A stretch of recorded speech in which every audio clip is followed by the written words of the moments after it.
Good morning. Jyoti public school की online class में आपका स्वागत है।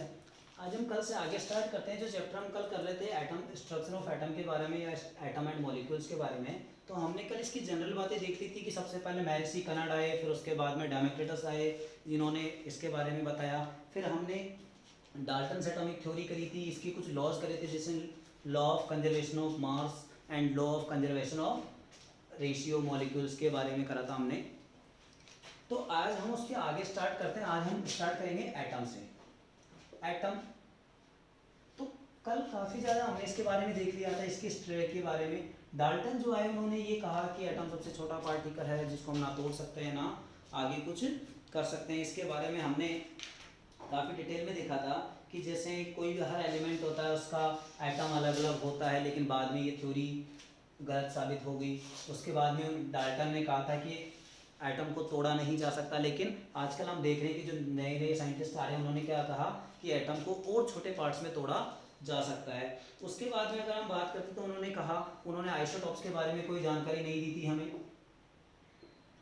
आइसोटॉप्स के बारे में भी डाल्टन ने कोई जानकारी नहीं दी थी। अगर उसके बाद में अकॉर्डिंग टू डाल्टन थ्योरी अलग अलग एटम जो होते हैं वो क्या होते हैं, अलग अलग एटम, अलग अलग एलिमेंट जो होते हैं वो अलग अलग एटम के बने हुए होते हैं। तो इस तरीके से हमने कल डाल्टन थ्योरी के बारे में देखा था। आज हम स्टार्ट करेंगे एटम के बारे में। तो एटम जो है, एटम क्या होता है कि different for those which any other element, कि हर एटम का जो हर एलिमेंट की बात करें, जैसे एलिमेंट्स की बात करें तो अभी तक हम देखते हैं कि हमारे यहाँ पर 118 एलिमेंट्स की हम बात करते हैं, जिनमें से कुछ हैवी 104 के बाद में जो हैवी एलिमेंट्स है उसका अभी तक हमें मिले नहीं है, लेकिन संभावना है कि आने वाली फ्यूचर में वो चीज़ें हमें मिल जाएगी। लेकिन फिर भी हम इसके बारे में बात करते हैं, जैसे कई एटम्स ऑफ एलिमेंट्स हो गए, जैसे हाइड्रोजन हो गया, ऑक्सीजन हो गया, कार्बन हो गया, नाइट्रोजन हो गया, ये सारे हमारे डेली देखने वाली चीज़ें हैं। जैसे गैस है, दिखती नहीं है, लेकिन फिर भी हम बात करते हैं, जैसे सोडियम हुआ, कैल्शियम हुआ, तो ये सारे एलिमेंट्स हैं। इन सब के एटम भी क्या होते हैं, अलग अलग होते हैं। दूसरी बात अगर हम करते हैं तो एटम को कभी भी सिंगली नहीं देखा जा सकता। दूसरी बात इसको कि ये फ्री स्टेट के अंदर, फ्री स्टेट के अंदर एटम कभी भी नहीं पाया जाता except noble gases, except noble gas. अभी नोबल गैस क्या होती है, जैसे हीलियम, नियोन, आर्गन, क्रिप्टॉन, ऐसी जो गैसें होती है वो कैसी होती है, नोबल गैसेस होती है, यानी इनर्ट गैसेस भी हम इनको कहते हैं। इनर्ट गैसेस भी हम इन्हें कहते हैं। ये क्या होते हैं, फ्री स्टेट में पाई जाती है, लेकिन उनके अलावा अगर हम किसी भी एटम को देखें तो वो फ्री स्टेट में नहीं पाया जाता। जैसे अगर हम बात करें हाइड्रोजन के एटम की, तो हाइड्रोजन अकेला ना पाकर या तो किसी के साथ जुड़ा हुआ रहेगा या फिर आपस में दो हाइड्रोजन के एटम आपस में जुड़े हुए रहेंगे। तो दो एटम आपस में जुड़े हुए, ना कि एक सिंगल एटम है, कभी भी ये फ्री स्टेट में नहीं पाया जाता। या फिर अगर हम बात करें तो ये H2 यानी पानी के साथ, पानी के फॉर्म में हमें ऑक्सीजन के साथ मिला हुआ दिखा हुआ मिलेगा। अब एटम होता कितना बड़ा है उसके बारे में बात करें तो एटम को हम हमारी नेकेड आइज नहीं देख सकते।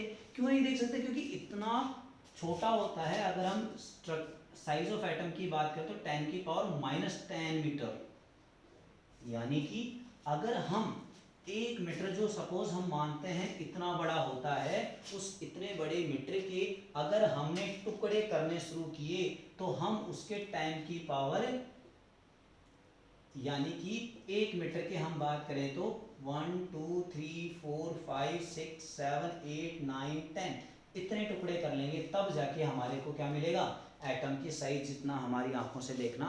इसके लिए हमें क्या चाहिए होता है, बहुत हाईली कंपाउंडेड माइक्रोस्कोप चाहिए होते हैं, जिनके द्वारा हम इनको देखते हैं। लेकिन अगर हम बात करें वाटरमेलन का, तो वाटरमेलन हम देखते हैं इतना बड़ा आता है हमारे घरों में। तो इसकी अगर हम बात करें तो इसकी जो रेडियस होती है, साइज की हम बात करते तो 10⁻⁻1 होती है।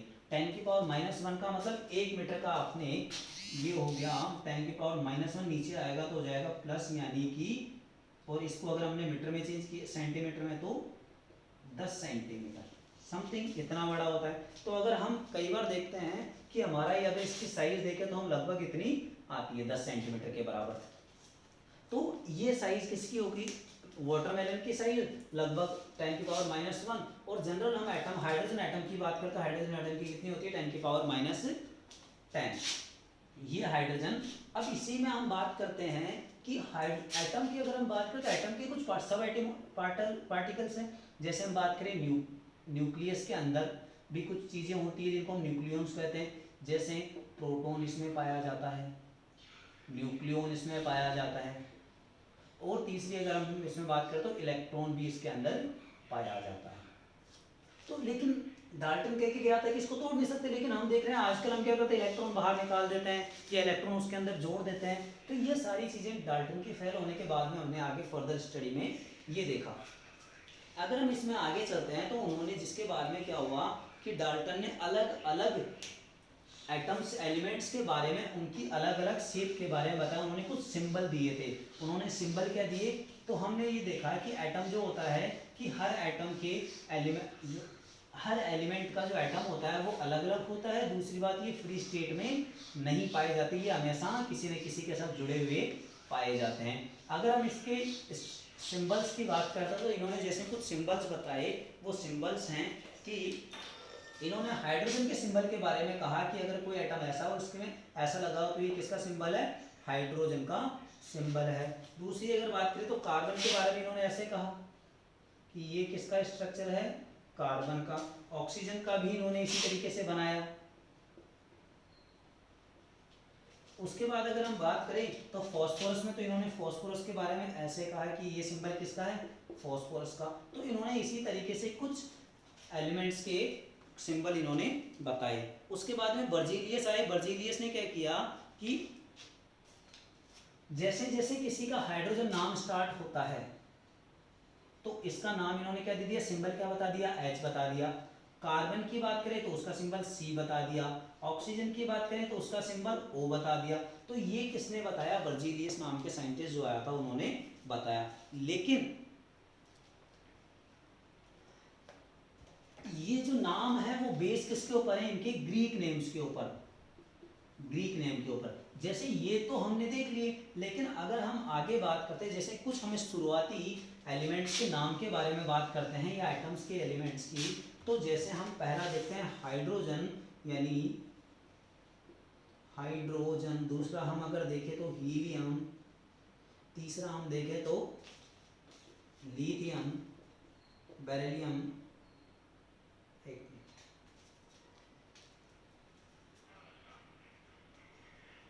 Boron, carbon, nitrogen, oxygen, fluorine. तो इस तरीके से जैसे अब इन्होंने कहा कि चलो हमने पहले ही इसका तो दे दिया हाइड्रोजन, तो फिर इसमें भी तो पहला लेटर H आ रहा है। अब दोनों को किसका हाइड्रोजन माने, किसका हीलियम माने, तो इन्होंने कहा जो बाद में पाया गया उसका इन्होंने एक और वर्ड उठा लिया, तो हम हीलियम का क्या नाम दे दिया, He, इन्होंने इसका सिंबल बना दिया।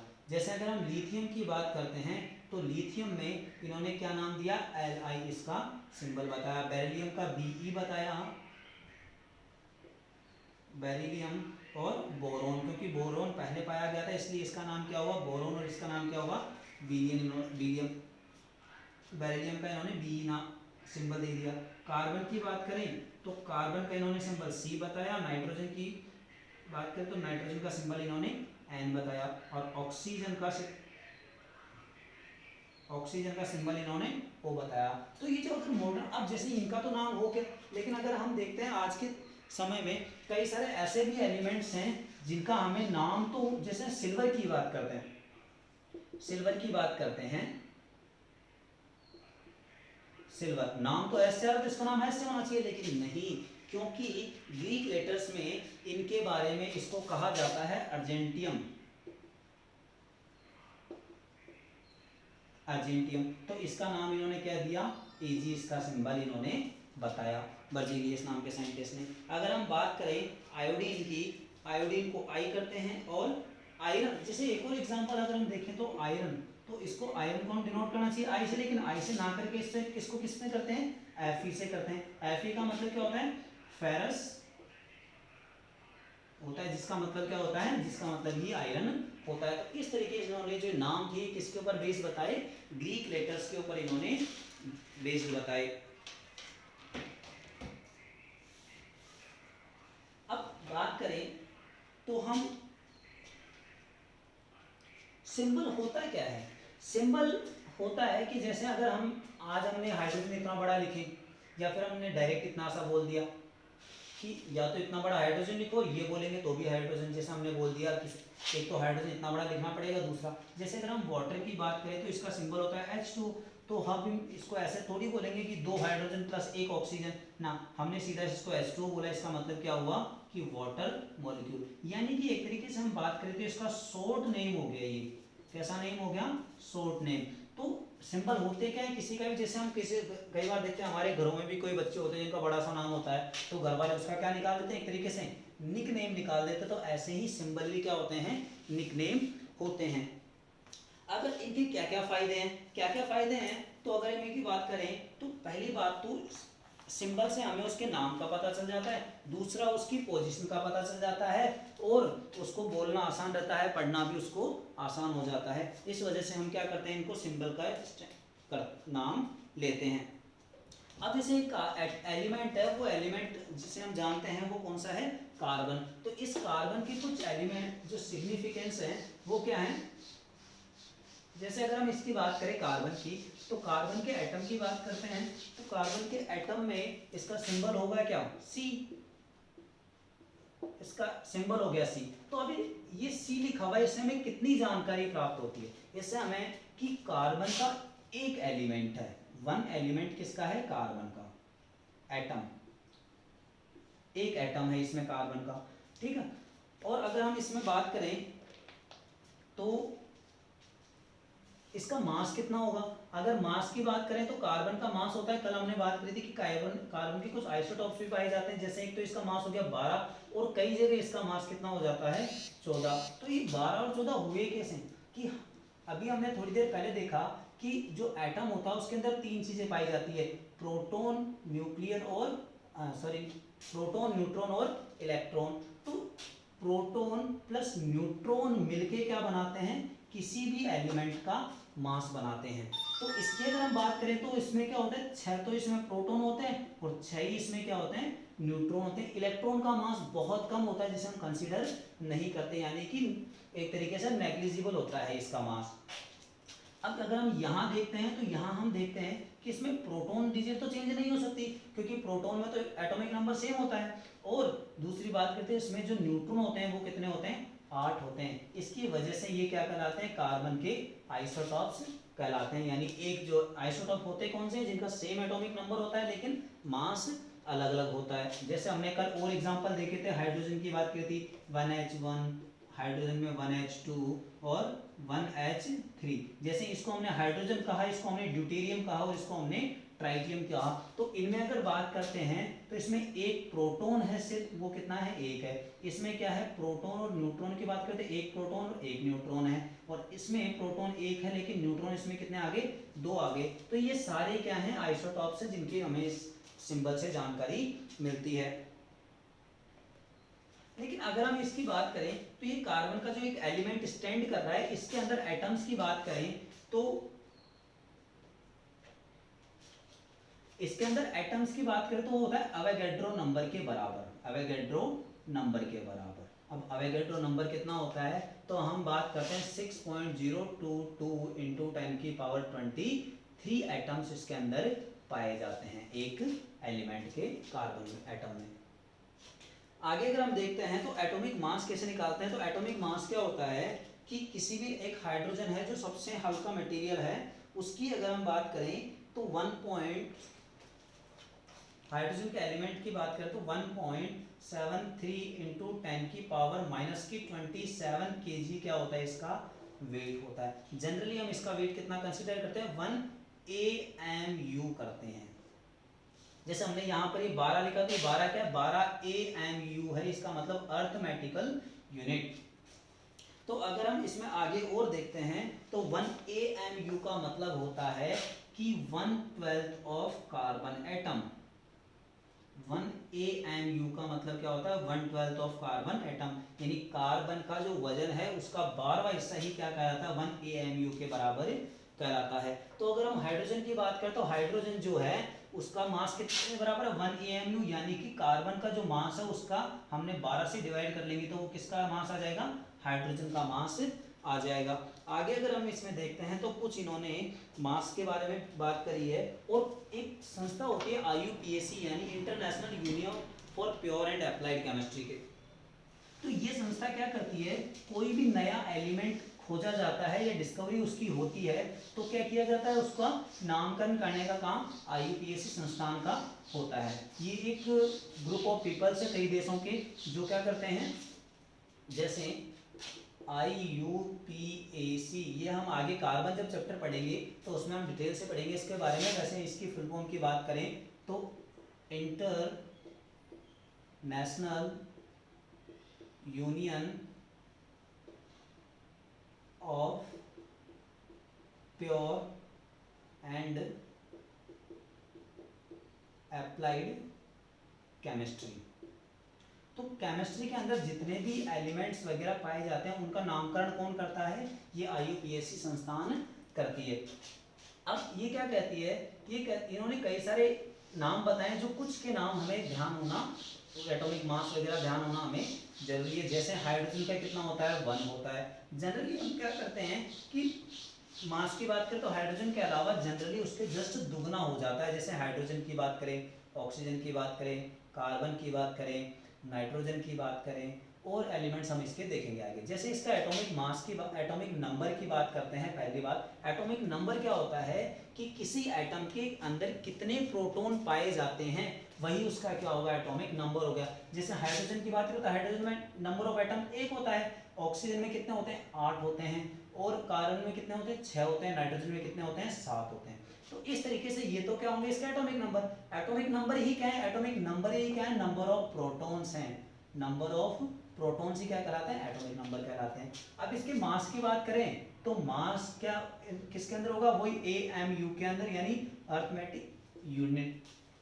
यानी हाइड्रोजन का भी देखा था 1 होता है, ऑक्सीजन का अब देखो इसमें 8 तो क्या होंगे प्रोटॉन होंगे, और 8 इसमें क्या है इलेक्ट्रॉन है, वो सॉरी न्यूट्रॉन है, जिसकी वजह से इसका मास कितना हो जाता है 16 हो जाता है। कार्बन की बात करें तो अभी हमने देखा कि जनरली कितना होता है 12, लेकिन एक इसका क्या होता है आइसोटोप होता है जिसका 14 भी होता है। और नाइट्रोजन की बात करें तो इसमें कितना होता है 7 प्रोटॉन प्लस 7 न्यूट्रॉन मिलके इसका एटॉमिक मास कितना बनाते हैं 14 बनाते हैं। और भी कई सारे ऐसे एलिमेंट्स आगे हम देखेंगे जिनका मास हमें ध्यान जनरली। जैसे अगर हम बात करते हैं कुछ मॉलिक्यूल्स, अब मॉलिक्यूल्स क्या होता है कि जब कई सारे एटम्स, नंबर ऑफ एटम्स किसी फिक्स रेशियो के अंदर मिलते हैं,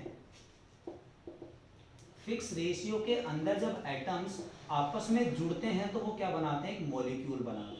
मॉलिक्यूल जैसे अगर हम बात करें कि हाइड्रोजन के अकेला पाया जाता नहीं है, अभी हमने देखा था हाइड्रोजन एटम की प्रॉपर्टी में, और इसके हमने 2 मोल लिए, 2 मोल का मतलब H2 के हमने 2 मोल लिए, और इसकी जब हमने रिएक्शन कराई ऑक्सीजन के साथ, ऑक्सीजन, तो ये क्या बनाता है, ये बनाता है H2O। तो अगर हम बात करते हैं ये तो क्या है मॉलिक्यूल्स हैं, ये भी क्या है सॉरी ये क्या है एलिमेंट है, ये भी एलिमेंट, और ये दोनों मिलके क्या बना रहे हैं, वाटर का एक मॉलिक्यूल बना रहे हैं, 1 मॉलिक्यूल ऑफ वाटर। ठीक है, और मोल्स कितने हैं, मोल्स होंगे इसके 2 हैं, इसके 2 मोल, इसका 1 मोल, और इसके वाटर के कितने मोल्स बनाए 2 मोल बनाए, यानी 1 मॉलिक्यूल वाटर का जो है H2O होता है। तो ये होता है हमारे पास एटम और मॉलिक्यूल के बारे में फर्दर स्टडी।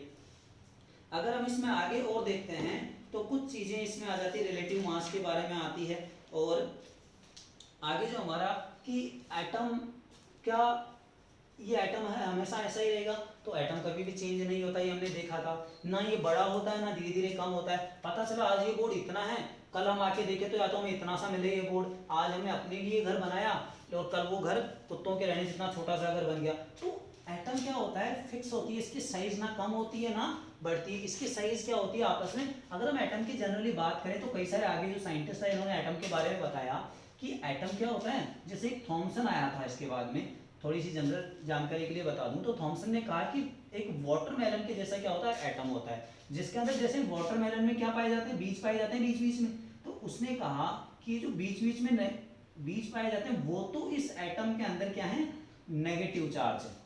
और बाकी का जो ये रेड पार्ट होता है ना वाटरमेलन का, वो क्या है, उसका पॉजिटिव पार्ट है। तो इन्होंने इनको तो इलेक्ट्रॉन कहा, नेगेटिव पार्ट क्योंकि इलेक्ट्रॉन होता है, और पॉजिटिव पार्ट प्रोटॉन होता है। और न्यूट्रॉन जो होता है वो कैसा होता है, उसके ऊपर कोई चार्ज नहीं होता, वो न्यूट्रल होता है।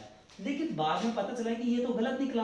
क्यों निकला, कि जब रदरफोर्ड आया तो रदरफोर्ड ने गोल्ड फॉइल स्कैटरिंग एक्सपेरिमेंट किया, यानी उसने क्या किया, अल्फा पार्टिकल की बॉम्बार्डिंग कराई। किसकी बॉम्बार्डिंग कराई, अल्फा पार्टिकल। ये अल्फा पार्टिकल क्या होता है, तो अल्फा पार्टिकल क्या होता है, हीलियम अभी हमने देखा था, हीलियम का एटॉमिक मास होता है 2, वेट नंबर होता है 2 और एटॉमिक मास होता है 4। हमेशा हम किसी सिंबल के नीचे की तरफ तो क्या लिखते हैं, एटॉमिक नंबर लिखते हैं, ऊपर की तरफ हम क्या लिखते हैं, मास लिखते हैं। इसको हम यहाँ से हटाकर यहाँ भी लिख सकते हैं, कोई इश्यू नहीं है। अब एटॉमिक मास का मतलब ये हीलियम हुआ, इसका ये न्यूक्लियस हुआ, और इसके अंदर कितने इलेक्ट्रॉन हैं, 2 इलेक्ट्रॉन हैं। तो अगर हम इन दोनों इलेक्ट्रॉनों को निकाल दें तो इसमें क्या बचेगा, इसमें केवल 2, जैसे इसमें 2 तो प्रोटॉन है और 2 ही इसमें न्यूट्रॉन और 2 ही इसमें इलेक्ट्रॉन। अगर मैं बात करूं इसके, इसका पॉजिटिव चार्ज होता है, इसका नेगेटिव चार्ज होता है, इसका कोई चार्ज नहीं होता। तो अगर मैं इसके नेगेटिव चार्ज को हटा देता हूं तो इस पूरे एटम में क्या बचता है, केवल ये पॉजिटिव चार्ज, क्योंकि इसका तो कोई चार्ज है नहीं। तो ये जब हीलियम के अंदर से उसके दोनों इलेक्ट्रॉन को हटा दिया जाता है तो जो उसका पॉजिटिव पार्ट बढ़ता है वही क्या होता है, अल्फा पार्टिकल होता है। तो उन्होंने क्या किया कि रदरफोर्ड जो थे, गोल्ड की उन्होंने फॉइल ली थी, गोल्ड की ऐसे फॉइल ली, उसके चारों तरफ उन्होंने एक स्क्रीन लगाई और उसके ऊपर फिर क्या कराई, गन से अल्फा पार्टिकल की इसके ऊपर बॉम्बार्डिंग कराई। तो उन्होंने कई सारे अलग अलग एक्सपेरिमेंट देखा, वो चीज़ हम नेक्स्ट क्लास में देखेंगे। तो आज के लिए हमने सिर्फ इतना देखा कि एटम के बारे में देखा कि एटम अलग अलग होता है, फ्री स्टेट में नहीं पाया जाता, इनके मास के बारे में देखा, एटॉमिक नंबर के बारे में देखा और उसकी प्रॉपर्टीज़ के बारे में देखा। तो बाकी का हम नेक्स्ट क्लास में करेंगे। अगर आपको वीडियो पसंद आए तो शेयर, लाइक एंड सब्सक्राइब करें।